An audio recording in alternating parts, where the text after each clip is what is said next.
Hey there, I am back with another deck review, and today we're going to be looking at the Iliad from King's Wild Project.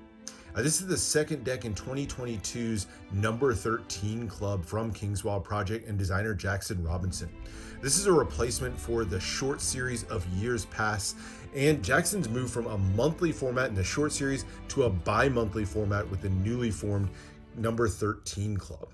And in switching to bi-monthly, I think it really kind of gives Jackson a little bit more time and space to zero in on the decks and really create fully custom designs that truly do justice to the theme. So very excited to see what he's able to create in 2022 with this new bi-monthly format.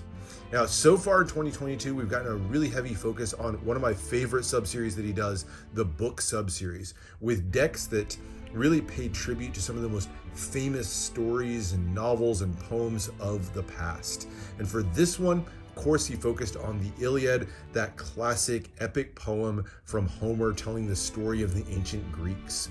In particular, the Iliad tells the story of the Trojan War.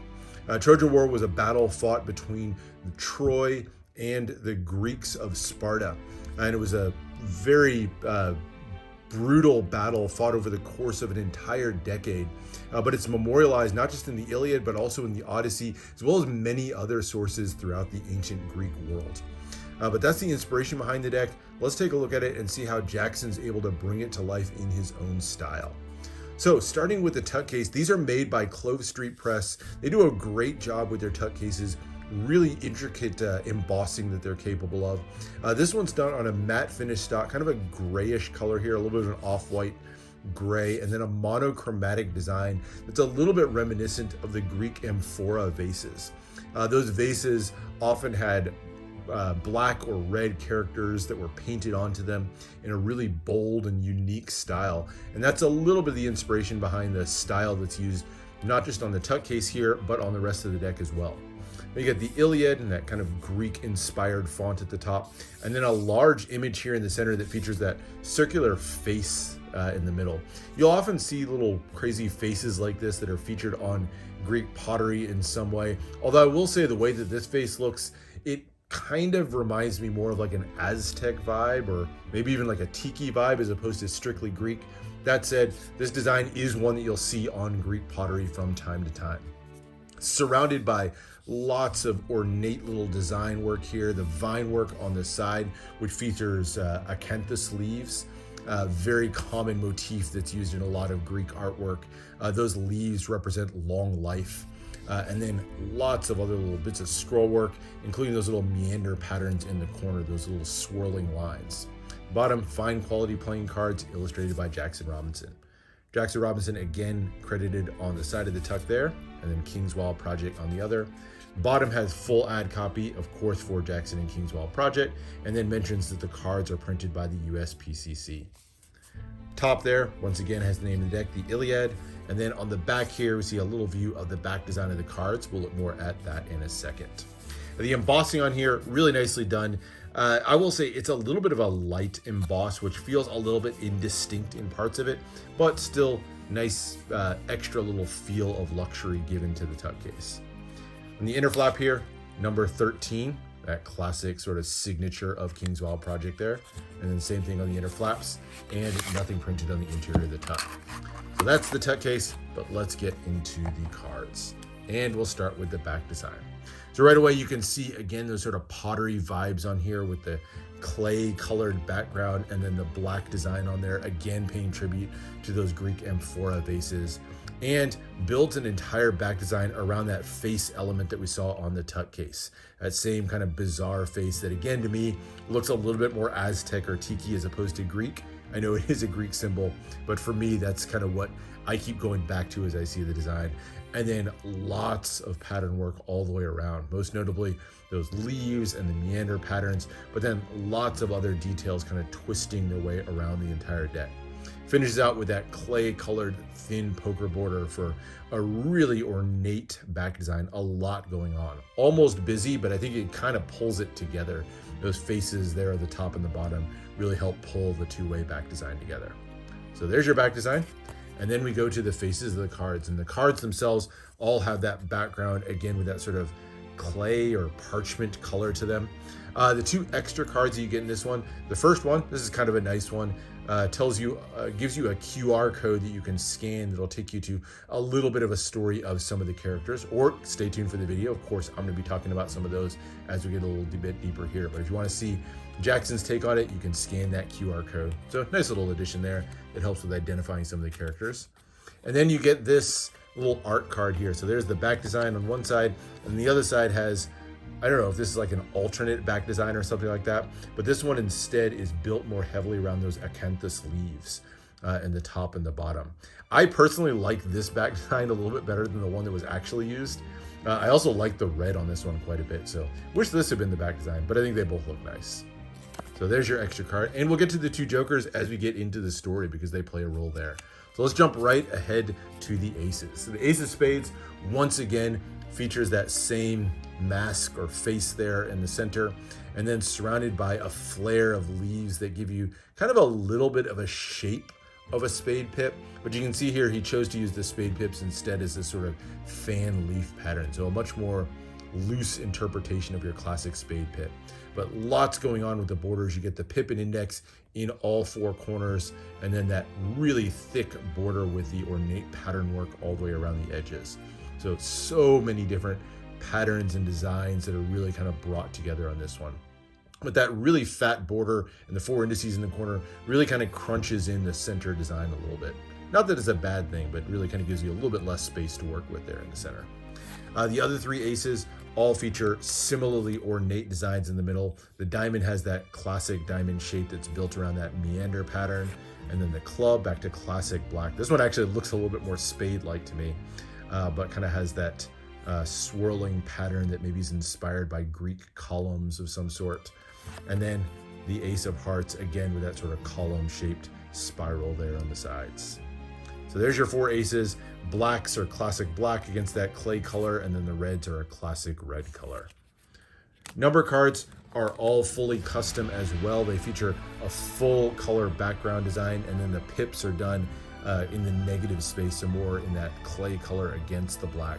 But still very distinctly a black card there. And then that spade pip, again, done in the style of that acanthus leaf there. Pretty classic layout to the number cards. Nothing too out of the ordinary on these, other than that they're crunched into the center of that really fat frame around the edges. But nicely done. I love the custom pips on this one. I think they're really well drawn. There's your diamonds, again inspired by that meander pattern, and against that bright red background. That red really is what screams those Amphora vases to me, because often you'll see them done with that bright red color. And then into your clubs, which again to me look a little bit like spades at first glance. I have to do a little bit of a double take when I see them. And then finally into the hearts. This one's probably my favorite of the pip shapes personally. So that is the number cards, and now we get into the courts. And the court cards are really an expression of just some of the famous characters that are featured throughout the Trojan War. Now, there's too many characters in the poem for just the 12 court cards here. I think that's a little bit of a shame. There were certainly some who were left off that could have been swapped in, but the characters that are shown are really beautifully depicted, again in the style of that Greek amphora. Those terracotta and clay vases were frequently decorated with the black and red figures showing famous scenes from history or mythology, and each one of the courts in the deck pays tribute to one of the characters from the Iliad, shown as if they were just painted on the side of that vase. So the courts are all one way. They feature that really fine line work, along with, of course, that same bold border that we've seen used throughout the deck. So we'll see the variety, the beauty of the characters as we go through, but of course, we have to talk a little bit about the story that surrounds them as well. So I've mentioned the Trojan War was fought between the invading Greeks from Sparta and the Trojans, and the first court here shows the king of all Greek Mycenae. This is Agamemnon. He serves as a little bit of the antagonist in the story. He's the invading ruler who led his forces against Troy. And he's shown here holding kind of an interesting artifact here. This is something called the Mask of Agamemnon. It was a piece that was discovered actually about 150 years ago. And when it was discovered, it was claimed to be the actual funeral mask of Agamemnon. Now that claim's been called a little bit into question more recently, so maybe it's not actually his funeral mask, but a cool little piece to include here on the card nonetheless. even though if it was his funeral mask, he probably wouldn't have ever been pictured holding it like this, but still a cool piece nonetheless. But anyway, back to the Trojan War. So Agamemnon had a daughter named Helen who was said to be the most beautiful woman in the entire world, and she was married to Menelaus. Menelaus was the king of Sparta, which is part of that Mycenae territory. So the two of them were married. That is until Helen was seduced away, wooed away by Paris, who was one of the princes of nearby Troy. So she eloped with Paris, left her husband, and of course, naturally, Menelaus was not too happy with it. He became enraged and convinced Agamemnon to launch an invasion to retrieve his wife. Now, that is what kicked off the 10-year-long Trojan War. And Agamemnon ended up leaving home with some of his mightiest warriors, including, first of all, Achilles, that you see here on the King of Spades.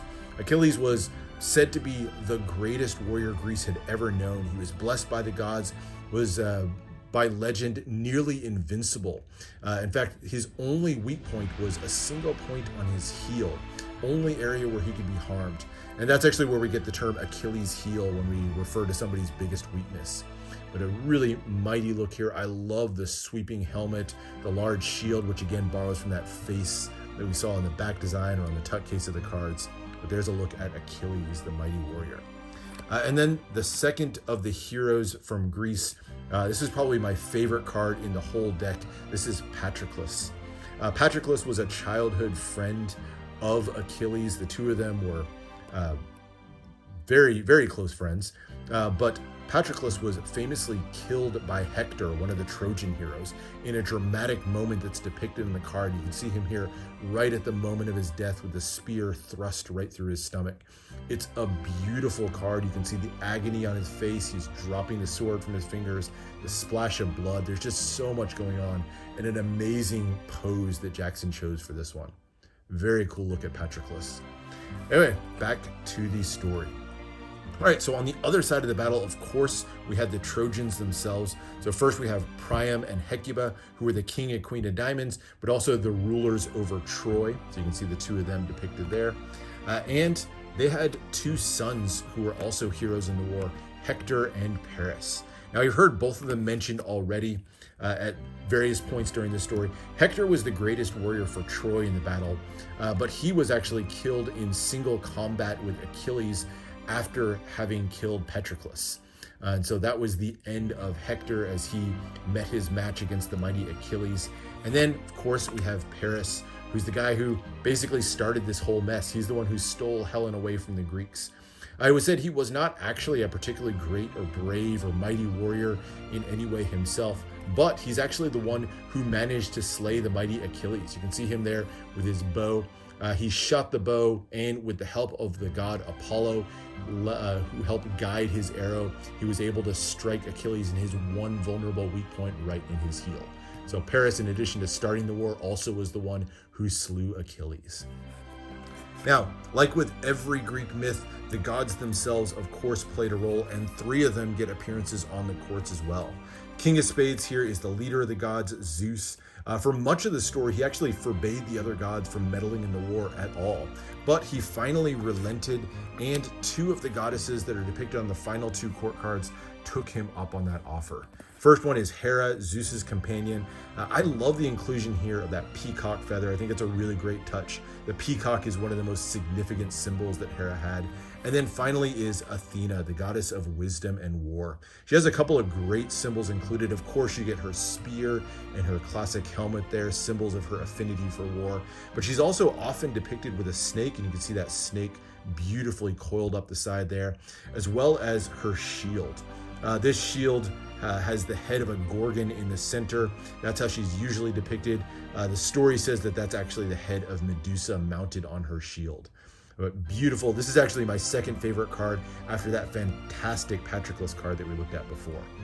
And then we have the final two cards. I promised we'd get back to the Jokers, and here we are with the diptych Jokers and a depiction of the very end of the Trojan War, the famous Trojan horse. So after years of battle, the war finally came to an end with a simple trick. The Greeks pretended to relent, pretended to surrender. They all sailed away, but they left behind a gift for the Trojans, this giant wooden horse. So the Trojans wheeled the horse into the city, not realizing the Greeks had actually hidden a squad of warriors inside the mechanism of the horse. And so that evening, the warriors crawled out of the horse and were able to sack the entire city from within, thus sort of ending the war. So I love diptych jokers in general, and stylistically, this is a great image that plays really, really well spread across the two cards. Kind of gives you a sense of the size of that gigantic horse. I will say it is interesting to know that the Trojan horse wasn't actually a part of the Iliad. It isn't mentioned in the Iliad anywhere, and is instead sort of mentioned in later works that sort of tie into the same events. But beautiful card nonetheless, and if you're going to tell the story of the Trojan War, can't really fault using the Trojan horse, even if it wasn't, strictly speaking, a part of the Iliad. Anyway, that is it. That is the deck. Now, last little touches on this one. It's printed by USPCC. If you felt like a classic bicycle card, you felt these cards before. A little bit rougher on the edges, but still very nice handling deck overall. Fans very smoothly, all that, so no complaints on the handling whatsoever. That's definitely an art deck more than anything. Now, there are a few different versions of this deck. In addition to the standard version of the deck we've been looking at, I also get the limited version of the deck. You can see that here. Now, I will say the limited, I've checked, features the exact same cards within. So if you're looking at standard and limited, the only differences you're going to get are the slight differences to the tuck case. You can see here just a little bit different stock, a little bit more like a cardboard brown that's used on this one, and the inclusion of that little metallic seal on the back, or that sticker that's included on the back that gives you a numbering, so it's an 800 deck run. So they're really the only differences between the two. So if you want to appreciate the art and you pick up a standard deck, I think you're just fine on that one. You don't necessarily need to pick up this one. There is also a gilded deck coming. I don't get the gilded deck, so can't show you that one. But anyway, that is it. That is the look at the Iliad from King's Wild Project. Hope you enjoyed this look. It's a great deck and another fantastic inclusion in what I'm hoping is going to be a much stronger year for King's Wild Project with the number 13 club. All right, hope you enjoyed. Make sure to subscribe for more deck reviews, more unboxings. Let me know what else you want to see, and I'll see you for the next one.